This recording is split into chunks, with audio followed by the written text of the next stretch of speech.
네, 안녕하십니까. 재료 분석 및 조직학의 김정기입니다. 저번 시간까지 이제 배운 내용들을 요약을 하자면은 샘플을 이제 준비를 해서 조직을 관찰을 해야 되잖아요. 그래서 조직을 직접 관찰하는 방법이 이제 현미경을 보는 거죠.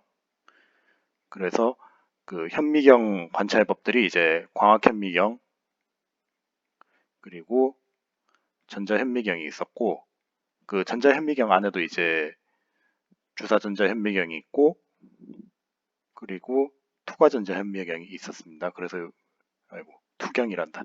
네, 투과 전자 현미경이 있었어요. 그래서 요 세 가지의 현미경의 기본적인 원리랑 이제 응용에 대해서 배웠습니다. 자, 그리고 이번 시간에는 마지막으로 이제 조직을 직접적으로 관찰하는 방법도 있지만 간접적으로 확인하는 방법이 있어요. 바로 이제 X선 회절법인데요. X선 회절법의 가장 기본적인 원리 자체는 이제 투과전자 현미경에서 배웠었던 그 전자빔, 네, 회절하고 유사한 원리라고 생각을 하시면 되겠습니다. 그래서 또 일정한 격자 구조가 있다고 가정을 했을 때 이 빛의 파장, 그러니까 전자빔의 파장이 될 수도 있고 X선의 파장이 이제 들어가게 되면은 이 녀석들하고 이제 상호작용, 그 원자들하고 이제 상호작용을 하겠죠. 근데 이 원자들하고 상호작용했을 때 규칙성이 있다고 하면은 이제 이런 식으로 이제 위상차가 생겼을 때 특정 각도에서 간섭이랑 어, 간섭이랑 보강이 일어날 수 있습니다. 그래서 이 간섭 보강이 일어나는 것 때문에 최종적으로 그 회절 피크가 형성이 될 수 있어요. 이게 이제 XID의 가장 기본적인 원리인데요. 그래서 마지막 시간에는 이제 X선 회절에 대한 기본적인 이론에 대해서 학습을 하고 이 이론에 의해서 조직을 어떻게 분석을 할 수 있는지에 대해서 응용 과정에까지 한번 배워보도록 하겠습니다. 자, 그래서 앞에서 봤던 내용들을 조금 더 세부적인 그림으로 봤을 때는 다음과 같이 그릴 수 있어요. 그래서 격자면이 이런 식으로 있다고 가정을 하고 빛이 특정 각도, 세타 각도로 입사가 됐다고 가정을 했을 때, 어, 원, 지금 X선 격자 내에서 이제 X선 파장이 이제 특정 격자면하고 상호작용을 하죠. 요 원자랑 이제 상호작용을 했을 때, 이쪽 면 원자에서 상호작용을 했을 때랑 이제 이쪽 면 원자에서 상호작용했을 때 경로차가 생기게 됩니다. 요 정도 경로차가 생기게 되는데 이때 경로차만큼 형성이 됐을 때 특정 각도에서는 이 녀석들이 그 반대의 위상을 가지게 되면서 어, 상쇄가 돼버리는 경우가 있는 반면 다른 특정 각도에서는 이 녀석들이 이제 똑같은 이제 위상을 가지게 되면서 보강이 될 수가 있어요. 그래서 보강과 간섭에 따른 이제 빔 세기의 증폭이랑 감쇄가 발생을 하게 되고 요 규칙성을 이제 나타내는 법칙이 바로 브래그 법칙입니다. 그래서 브래그 법칙을 가장 쉽게 설명을 하자면은 특정 각도에서의 위상체가 없어지는 조건이라고 생각을 하시면 되겠어요. 그래서 요 조건에서는 이제 회절 빔의 세기 중첩이 계속 일어나게 돼서 이런 식으로 나타나는 거죠. 그래서 회절 피크가 이제 형성이 된다고 얘기를 합니다. 자, 그러면 요 각도를 어떻게 계산을 하느냐? 자, 그럼 기본적으로 이제 OC랑 OD, 그러니까 요 녀석의 이제 경로가 동일해지는 시점에서 네, 동일해지는 시점에서 이제 위상차가 없어지겠죠. 그래서 요 위상차가 없어지는 조건들을 실제로 계산을 하게 되면은 요 OA 값이랑 OB 값의 코사인 값이 요 녀석 값이니까 요렇게 나타낼 수 있을 거고 그리고 이때 이제 그 위상차 거리는 요런 식으로 이제 계산할 수 있을 거예요. 왜냐면 여기 세타 값이랑 여기 세타 값이 동일하거든요. 그래서 요 세타를 얻기 위해서 요거를 계산할 수 있는 거고 이 세타를 여기다 적용을 해서 위상차를 계산을 하게 되면 이런 식으로 나타나게 될 거예요. 그래서 결국에는 위상차가 동일해진다는 뜻은 요 두 개의 경로차의 거리 합이 이제 정수배의 람다 값으로 이제 딱 떨어져야겠죠. 그래서 그 n 람다 이꼴 2d 사인 세타의 조건을 만족을 하면은 이제 요 파장이 한번 왔다가 가는 요 거리가 실제 위상차가 일어나는 거리랑 이제 동일하다고 어, 나타내는 식이 바로 요 식이겠습니다. 그래서 요 식에 맞는 세타 값에 걸리게 되면은 이제 세기 중첩이 일어나서 회절 피크가 형성이 될 수 있게 되는 거죠. 자, 그래서 이런 회저 피크가 나타나는데도 결국에 제일 중요한 요소가 뭘까요? 결국에 원자의 배치가 중요하다고 했으니까 격자 구조가 중요하고 그리고 면 방향도 중요합니다. 그래서 이 격자 구조 및 면 방향에 따라서 이제 면간거리 D가 차이가 나잖아요. 근데 아까 그 n 람다 이꼴 2D 사인 세타에서 면간거리가 요 D잖아요. 그래서 D에 영향을 받기 때문에 요 차이가 발생을 하는 거고, 그래서 이 식에 따르면은 면간거리가 짧으면 짧을수록 회절 각도 세타가 이제 증가를 하게 돼요. 왜냐하면 이 람다가 동일하다고 가정했을 때 D가 감소를 하게 된다는 거는 사인 세타가 증가를 해야 된다는 건데, 이 사인 세타가 이제 요런 관계를 가지고 있죠. 요 세타가 있고 이게 인텐시티 I 값이에요. 그래서 세타랑 I 값을 보게 되면은 각도가 증가하면 증가할수록 세타가 이게 I가 증가하게 되니까 회절 각도가 증가할 때 요 식이 성립이 될 거고, 그두 번째로 회전 빈 방향 자체는 이제 단위셀의 크기랑 모양에 의존을 하게 돼요. 그리고 회절 각도가 결정이 되면은 이제 단위셀의 크기라든지 형상이 이제 같이 결정이 되는 거죠. 요게 뭔 뜻이냐면은 큐빅 구조랑 이제 테트라고날 구조가 있다고 하면은 각각의 구조 D에서 나타나는 네, 면간거리 D가 이제 A 격자 상수랑도 연관이 있지만 이 격자 상수는 거의 정해져 있잖아요. 그리고 HKL 제곱에 의해서도 이제 의존을 하게 되거든요. 그래서 결국 이 네, 결국 이게 이제 브레그 법칙에서 D 값이잖아요. D 값을 이제 이런 식으로 집어넣게 되면은 이제 단위 셀 크기랑 요 모양 네, 면과 방향에 따라서 이 세타 값이 결정되는 걸 알 수 있고 이와 마찬가지로 테트라고날도 동일한 과정을 거치게 됩니다. 그래서 요 슬라이드에서 설명을 하려고 했던 거는 이제 브레그 법칙에서의 면간거리 관계랑 이제 세타 간의 관계 그리고 이때 격자상수 A랑 이제 특정 면 HKL 면 요 면 있잖아요. 요 면 간의 관계가 사인 세타 그러니까 회절 각도에 영향을 미친다는 거를 기억을 하셨으면 좋겠습니다. 자, 그래서 이런 식으로 이제 회절이 일어났어요. 그래서 회절이 일어나서 회절 피크들이 딱 나타나게 되는데 이 회절 피크들이 나타나는데도 규칙성이 존재를 합니다. 격자면에 따라서 이제 서로 다른 면간 간격을 가지고 있는 건 당연한 거고, 그리고 브레그 법칙에 따라서 이제 서로 다른 각도에서 이제 회절 피크가 형성되겠죠. 왜냐면은 격자들마다 D 값이 다 차이가 나니까. D값이 다 차이가 나고 그리고 뿐만 아니라 아까 앞에서 봤듯이 이제 HKL 제곱의 4A 제곱 람다 스퀘어가 사인 스퀘어 세트랑 이제 의존이 있는데 요때 이제 그 격자면의 크기에 따라서 회절 피크가 나타나는 순서가 이제 결정이 돼요. 네. 대표적으로 이제 110이 먼저 나타나고 뭐 102가 나타나고 111이 나타나는 이런 순서들이 있는데 요게 이제 격자 구조에 따라서 규칙성이 존재를 합니다. 그래서 격자 구조가 BCC 뭐 FCC 큐빅 구조만 좀 쉽게 설명을 할게요. 이 격자 구조에 따라서 규칙성이 존재를 하는데 이때 이제 발생하지 않는 회절 피크가 이제 라는 게 나타나게 돼요. 이게 뭔 뜻이냐면은 BCC 같은 경우는 H제곱, K제곱, L제곱이라는 규칙성이 짝수를 가질 때만 이제 회절이 일어나는데 네, 요 회절이 일어날 때에 해당되는 HKL 면의 순서가 110, 200, 211, 20, 310 요 순서대로 이제 나타나게 되고 111 같은 요런 회절면들은 회절이 안 일어난다는 거예요.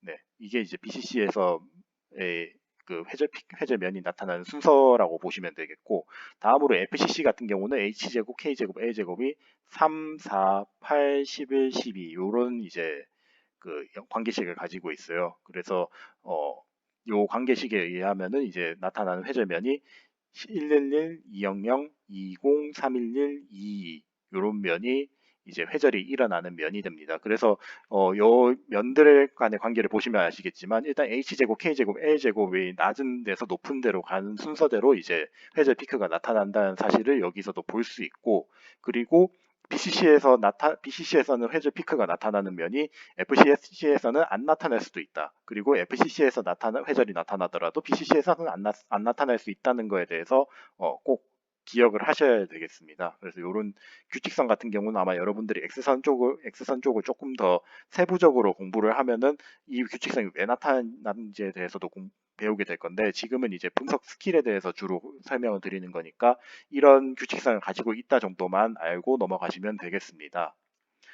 네, 그래서 다음으로 이제 요런 이제 X선 패저 피크를 이제 실제로 얻기 위해서는 측정 장비가 중요하잖아요. 그래서 엑스레이 디프렉터 미터의 주요 장비들에 대해서 설명드리려고 하는데요.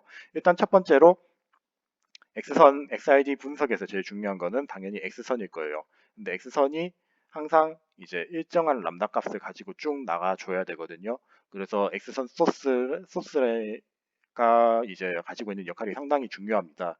뭐 크게 밀폐형 개방형이라는 게 있긴 한데, 뭐 요것보다는 제일 중요한 거는 일단 기본적으로 XID에서 X선을 방출시키는 기구 자체는 이제 열정자 방출하고 이제 특정 금속 타겟에다가 이제 막 그 전자를 막 충돌을 시켜요.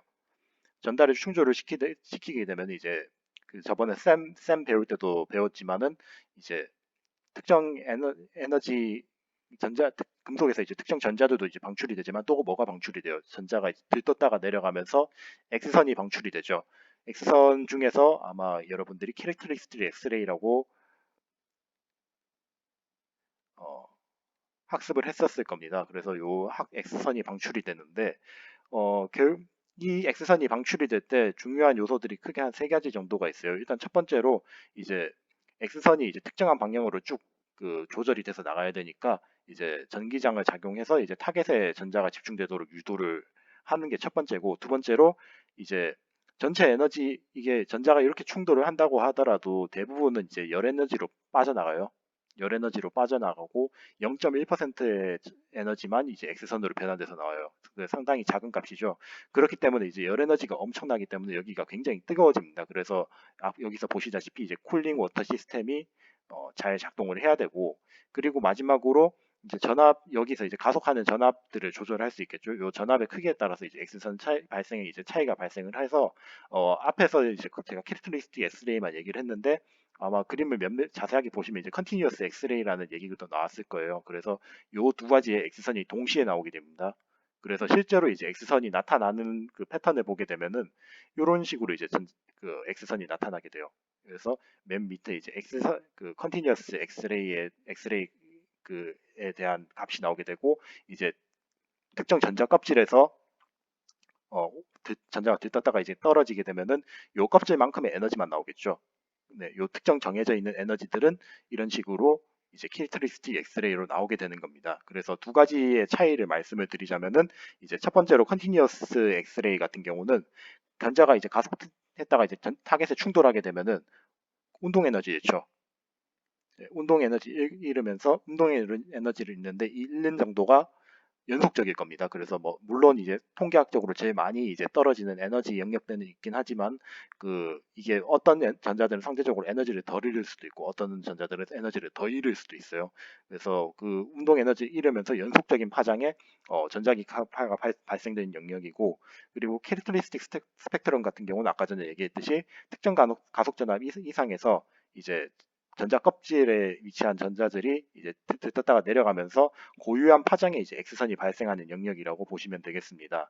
자, 그래서 일반적으로 이렇게 진행이 될 경우 가속 전압이 증가할수록 이 세기는 점점 더 증가를 해요. 증가를 하는데 대신 파장은 거의 변화가 없습니다. 왜냐하면 들떴다가 내려가는 X선의 파장은 항상 일정할 거니까. 네, 그래서 요 차이가 요 두 가지의 X선이 동시에 나타난다는 거고, 근데 아까 전에 얘기했듯이 X선 분석할 때 제일 중요한 게 뭐라고 했죠? 바로 이제 특정 람다, 일정한 크기의 람다를 유지를 하는 거예요. 그래야지 이 그 n 람다 이꼴 2d 사인 세타에서 람다가 고정이 되니까 d랑 d가 이제 일정하다고 가정했을 때 세타에 대한 변수에서 요 d를 계산을 할 수 있을 거니까요. 그래서 요 람다를 일정하게 만들어야 되는데 지금 이 녀석들은 어떤 녀석들이에요? 방해되는 녀석들이죠. 네, 컨티뉴어스 한 녀석들은 이제 람다 값들이 쭉 다 바뀌니까 문제가 있어요. 그래서 그거를 없애주기 위해서 필터를 집어넣어 줘야 됩니다. 그래서 일반적으로 특정 재료들에서는 이런 식으로 이제 그 특정 에너지들을 흡수하는 필터, 영역들이 존재를 하거든요. 그래서 그 업소션 에너지들을 영역한 에너지를 흡수할 수 있는데 이게 전자 껍질이 바뀜에 따라서 그 에너지가 훅 꺼진 그 흡수할 수 있는 에너지가 훅 꺼지는 영역들이 있어요. 요 훅 꺼지는 영역을 바로 업소션 엣지라고 얘기를 하게 되는데 이게 이제 파장에 따라서 X선 흡수율의 차이가 발생을 하게 돼요. 그래서 그 원인은 아까 전에 제가 설명을 드렸듯이 다른 전자 껍질에서 정자 방출에 의한 이제 특정 파장의 X선 발생으로 이제 이런 현상이 나타나는 거거든요.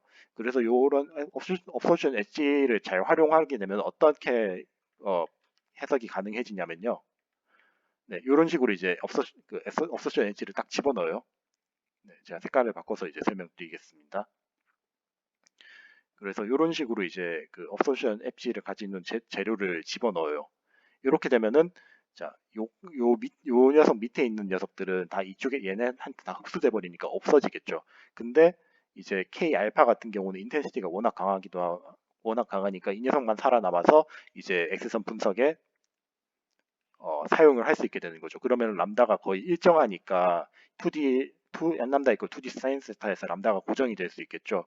네, 그런 이런 방식으로 이제 업소션 엣지를 이용해서 X선의 필터를 활용해가지고 특정 파장의 엑스레이를 유도하는 어, 기술을 사용을 많이 하고 있습니다. 그래야지 우리가 원하는 이런 그 딱 떨어진 깔끔한 이제 회절 피크 데이터가 얻어질 수 있어요.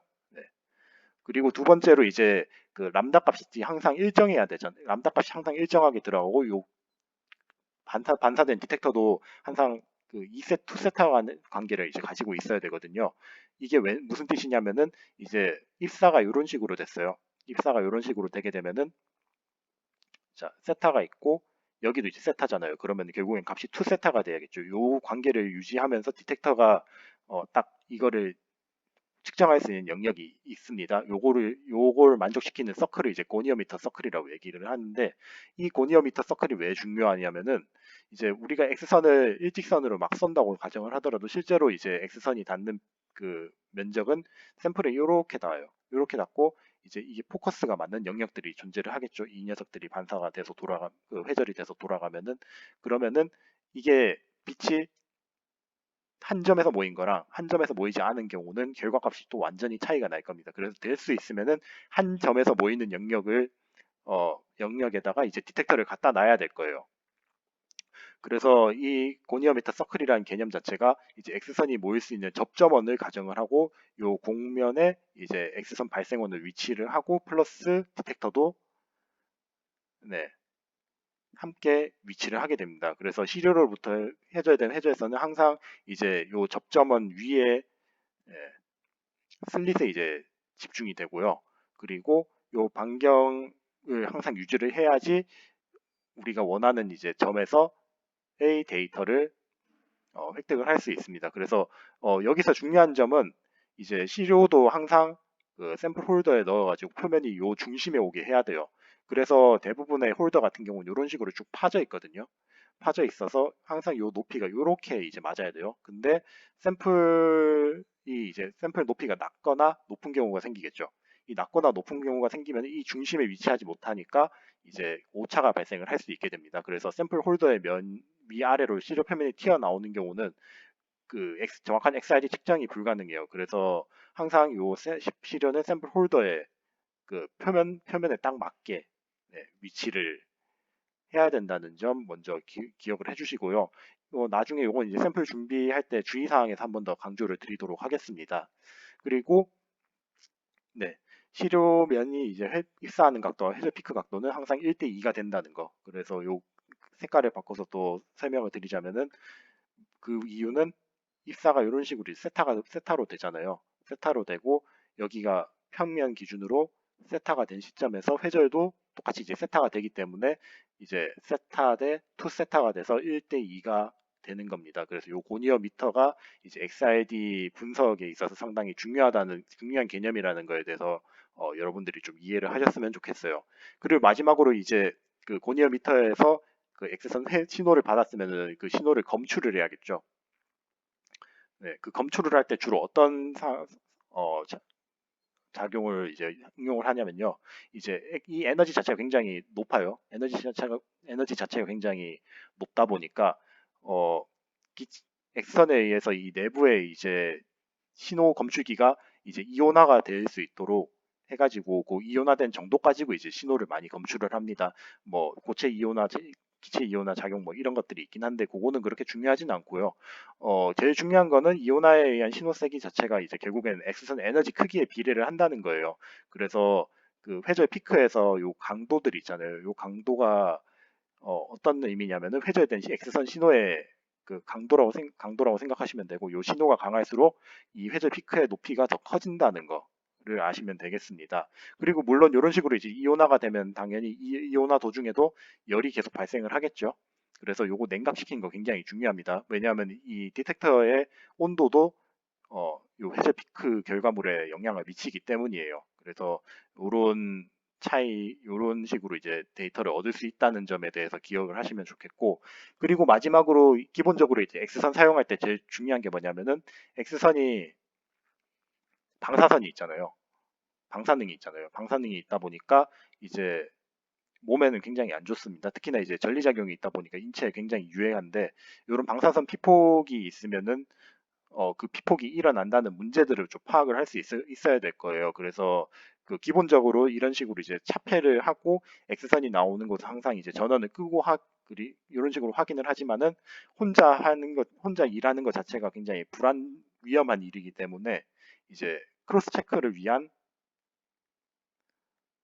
네, 인력이 항상 들어가 줘야 되고, 그리고 이제 요런 그 장치들에 들어갈 때는 개인 선량계를 이제 착용을 해가지고 어, 내가 피폭 당하고 있구나라고 하면 탭삭에 이제 나올 수 있도록 좀 확인을 해주고, 꼭 설령이 이제 피폭이 됐다고 하더라도 정확히 어느 양만큼 피폭이 됐는지 알아야지 이제 치료가 가능하기 때문에 항상 요 부분에 대해서는 신경을 쓰시고 이제 X선 관련 실험을 진행을 해야 됩니다.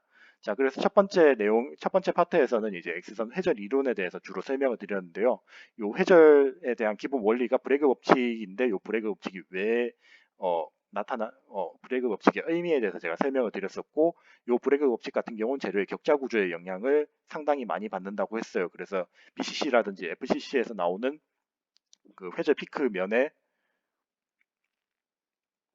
규칙성에 대해서 또 얘기를 했었고요. 그리고 그 다음에 이제 각 장치에 대해서 설명을 했습니다.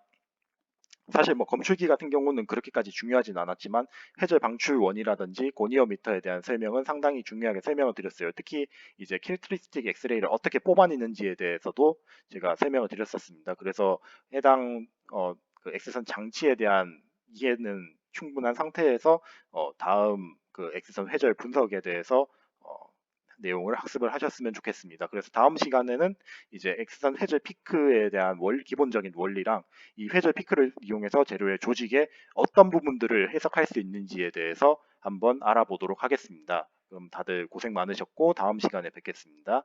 감사합니다.